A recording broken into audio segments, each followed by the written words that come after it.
We're back with more Tapped Out with Brendan Tobin and Sean Levine on the BetQL Network. And welcome back into Tapped Out here on the BetQL Network. Going to continue here in just a second with CEO of Mayweather Promotions, Leonard Ellerbe. Really brilliant boxing mind. Has obviously been around some of the biggest events in the sport with Floyd Mayweather and all those events. And, of course, was there with Canelo Alvarez, as you'll hear upcoming here in our conversation with him, when Canelo was very, very young. And that's apparently where he says their relationship started off and where they got it, to do some business together. So you'll see Leonard, he'll connect guys around in the boxing game. And obviously never one to shy away from too many opinions. I will say this has been a wild fight week this entire time. You know, the scene weigh-in day was pretty crazy because, you were wondering, there's a lot of hub and scuttle around the whole building because De La Hoya and Canelo Alvarez going at it with one another. They at one point had to separate the room because Oscar De La Hoya was doing media rounds, and he joined me on my local radio show with my guy Leroy Horde. And De La Hoya was explaining, where the beef comes from between these two guys, but also had talked about where things are with Ryan Garcia, which Leonard didn't really want to get into that specifically because he didn't have the details or whatever. But I will say, to cross over our sports here, because we cover both here on Tapped Out between MMA and boxing, Ryan Garcia has obviously been dealing with a lot as far as, bad PR since the whole pop test has come back. And that's not to be unexpected after what had happened. But the funny thing about this is he had gotten a pretty strong reaction that surprised me from Conor McGregor. Now, reason being this surprised me was because, if you guys remember, Conor McGregor was at the Gervonta Davis versus Ryan Garcia fight when Ryan Garcia lost.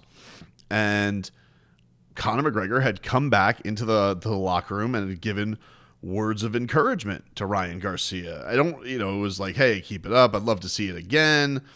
And so you were like, oh, it's kind of cool of Conor McGregor. He's not he's trying to lift the spirits. He's been there before. He's lost some tough, big headline fights. And he just completely obliterated him on social media to this whole situation. And let me get the tweet here for you just so I can get what he said, because Ryan has responded. So Conor McGregor, he said, cheated the weight and was juiced. Lifetime ban. Sad to see and sad to say. Sad and a bit sick. Don't come near me if I ever see you, Ryan Garcia. I'm absolutely disgusted. This Austrian reminds me of Sean O'Malley that he was on as well. I don't like this. I'll bust yous both up. Do yous want to spar? I will set the flights right now for both of you. Full-on spar each. Hotel, Black Fortune at the lot. The two little Austrian heads. I'll ride you both like ostriches. What do you think you are at? If you're Haney's dad, you're dead no matter what for doing that. Crazy. What the F happened, you little fool? Get your head together, because I'm going to smash you with elbows if you don't. Fair play, Devin. Well done. Your performance just became even more heroic. Bravo. Get your head together or kill yourself. I don't really understand what the hell is going on with Conor McGregor. I'm going to say, to be honest with you, we've seen Conor go a little bit crazy with the tweeting. He did delete this, but Ryan Garcia did respond. And he said, if I see Conor McGregor, I'm going to break your weak-ass ankle. You ran from being tested because you were on roids. Roadhouse or roid rage? Fudge Conor, caca brain. Very mature from Ryan Garcia in this whole situation.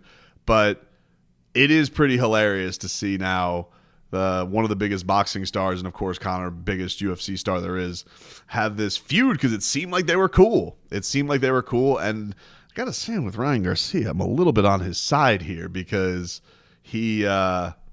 it is very fishy, the whole comeback of Conor, what happened with USADA, all of that stuff. Definitely felt like something was going on. I don't know what. I'm kind of like, you'll hear from Leonard Ellerbe here in a second. I don't have all the facts. We don't have all the facts. That's fair. But I think that I don't know how good a character benefit of the doubt guy Ryan Garcia makes for. So this is a tough situation to kind of cut up, dive into, and figure out where things stand. But I do know two guys who can absolutely fire off tweets with the best of them. Some of the best thumbs in the game with with Conor McGregor and Ryan Garcia. I don't feel this is the last of the beef that we're going to hear from. But one man we're going to hear from right now is the CEO of Mayweather Promotions. He's been around all fight week. Relationship with Canelo. We talk a lot of things in the boxing landscape with the great Leonard Ellerbe here on Tapped Out on the BetQL Network. Leonard, thanks for the time, man. Really appreciate it. Thank you for having me on. It's a true pleasure. Canelo Alvarez fight weeks. You've been amongst the biggest of them with Floyd Mayweather. But is there a different vibe with the Canelo fight week that you find? Well, again, he is a iconic figure in boxing and has been for quite some time. This is huge for his country, Mexico. It's huge. This is Mexico versus Mexico. You got Jaime Manguia, a young fighter who's on the rise, who's looking to knock off the king of Mexico. And we know that he's going to be bringing everything come Saturday night. In Canelo's case, he's been the guy. He's been that guy out there who's been the face of the country, who's been on a roll for quite some time. He's fought everybody, over the last couple decades. And this is a huge fight, a huge fight. And the last thing Canelo wants to do is to be dethroned by the young guy. Yeah. I was watching the countdown to all of it, and they threw back to when he fought Floyd, and just at such a young age. But what do you think? Do you think back to that Canelo fight and think oh, he was going to have this reign of success from that lesson that was that night? Yeah, and actually, I that's where kind of me and Canelo's relationship kind of first started. I've told a couple people this story. After it was post-fight, maybe Wednesday, I normally stick around here in the MGM, just handling business after the fights. And I saw him. We were upstairs, and we both got on the elevator, the private elevator.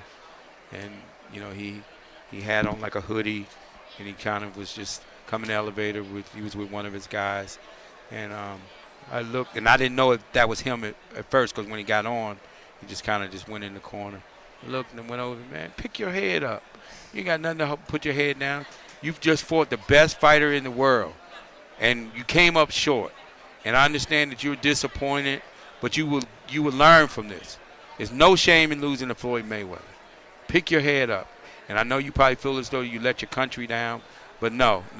And this will be something, an experience that you have went through that will benefit you in the long run.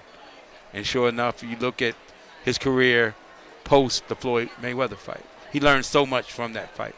That's why he's fought every style there is in boxing.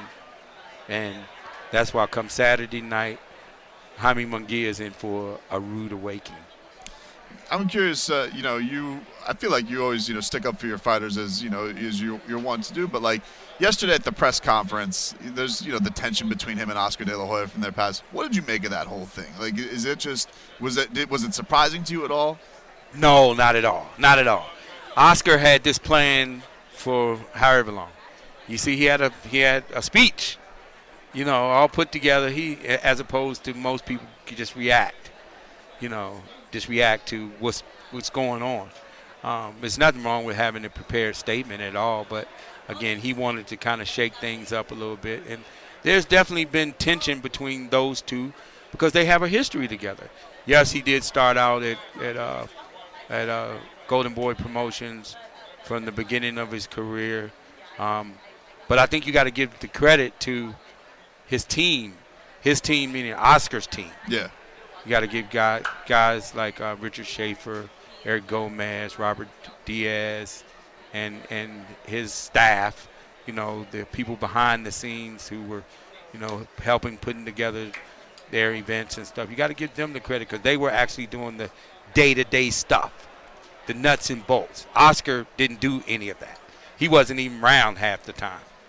Yeah, it's like you would think a guy who's, as iconic as him, people would want to look up, but it does feel like a lot of his fighters get frustrated with him. Well, I can't really speak on what they got going on, and I just know I don't like him. I just know that I don't like him. And I have my own reasons why I don't like him, and that's that, And it's kind of been I'm not the only one who feels that way. So, again, he's doing his thing, and that's what it is. Jaime Manguia is, buzzing around here. Everybody's got all the cameras in it. When you see a guy step into the big stage, they got to fight a Floyd Mayweather or a Tank or a Canelo. How hard is that, do you think, for these young up-and-coming stars? Maybe they've main evented events, but can you speak to, I guess, just the different level of like a world-watching event and what they have to deal with that? Yeah, and don't be surprised if when he's in that tunnel and he hears the fans, a packed arena, and he hears the fans and he realizes that this is his moment, we're going to see how he responds because he's never seen nothing like what he's about to face on Saturday night. What has been your reaction to the whole Ryan Garcia positive test news that came in the middle of this week? I really don't have a reaction because I don't have all the information. And I'm not one to jump out there and speak on something that I don't know nothing about.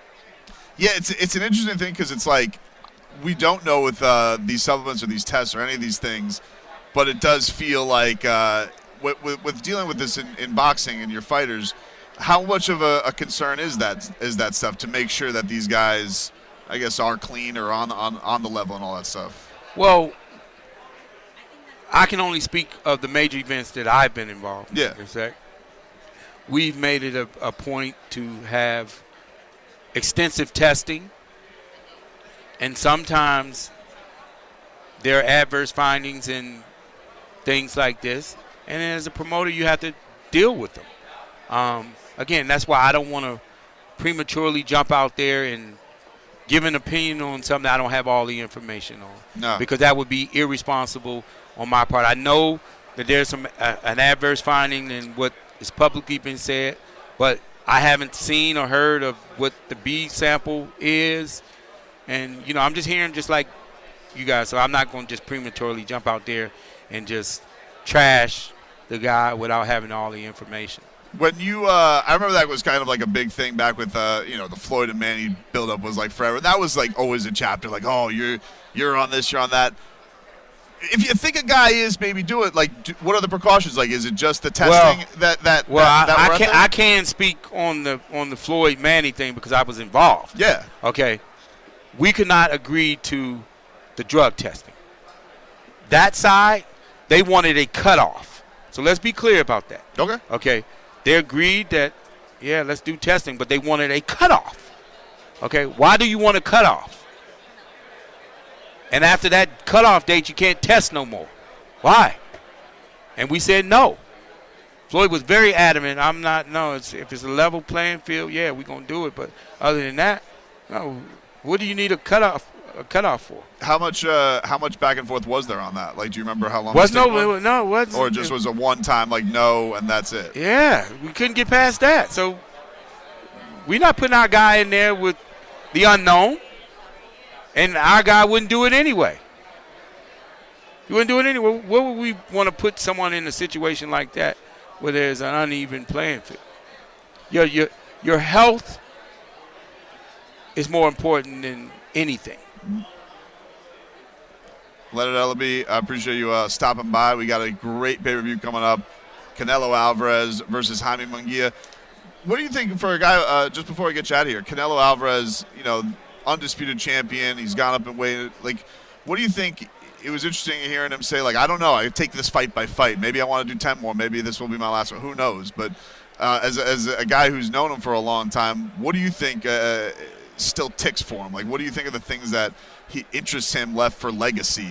Man, come Saturday night, we gonna see the old Canelo where he wants to make a big statement. And I think that he's really motivated because, again, this is for all the marbles. This is for the undisputed super middleweight championship of the world, and his entire country is going to be watching, and the hundreds and hundreds of thousands of people around the world will also be tuned in. You're going to have a sold-out arena come Saturday night. And, again, he wants to put on an impressive performance. I know that for a fact. We appreciate you, Leonard. Thank you so much for giving us some time. And we want to tell the fans, be sure to order right now. Don't wait. And remember, there is the 8 p.m. Eastern Standard Time start time. Thanks for the time, Leonard. Thank you. All right, boss man.